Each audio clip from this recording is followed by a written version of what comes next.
പ്രകൃതിയെ സ്നേഹിക്കാൻ വല്ലാത്ത പ്രോത്സാഹനം, മരങ്ങളെ നടാൻ വല്ലാത്ത പ്രോത്സാഹനം വിശുദ്ധ ഇസ്ലാം നൽകുന്നുണ്ട്. മാത്രമല്ല നിങ്ങൾ നോക്ക്, അള്ളാഹുവിന്റെ റസൂൽ സല്ലല്ലാഹു അലൈഹി വസല്ലം തങ്ങൾ പറയുകയാണ് ഒരു ഹദീസില്, നാളെ ഖിയാമത്ത് നാളാണ് എന്ന് നിങ്ങൾക്ക് ഉറപ്പാണ്. ആ സമയത്ത് നിങ്ങളുടെ കയ്യിൽ ഒരു വൃക്ഷത്തൈയുണ്ട്, എന്നാൽ നിങ്ങൾ അത് നടണം. നാളെ നമുക്ക് ഖിയാമത്ത് നാളാണ് എന്ന് ഉറപ്പാണെങ്കിൽ പോലും ഇന്ന് നമ്മുടെ കയ്യിൽ വൃക്ഷത്തൈകൾ ഉണ്ടെങ്കിൽ നാം ആ വൃക്ഷത്തൈകൾ നടാൻ ശ്രമിക്കണമെന്ന് അല്ലാഹുവിന്റെ റസൂൽ നമ്മെ പഠിപ്പിക്കുമ്പോൾ എത്രത്തോളം വലിയ പ്രോത്സാഹനമാണ് നമുക്ക് ലഭിക്കുന്നത്. ഇതൊരു ഇബാദത്താണ് എന്ന് നമ്മൾ മനസ്സിലാക്കണം.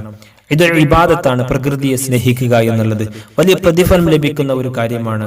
നമ്മുടെ ചെടിച്ചട്ടിയും അതുപോലെ തന്നെ ചെടികളും ഉണ്ടാക്കുമ്പോൾ നമ്മുടെ ഭാര്യമാർ അതിനു വേണ്ടി ഒരുപാട് സമയം മാറ്റിവെക്കുമ്പോൾ നാം ഇത് പ്രോത്സാഹിപ്പിക്കപ്പെടേണ്ടതാണ്.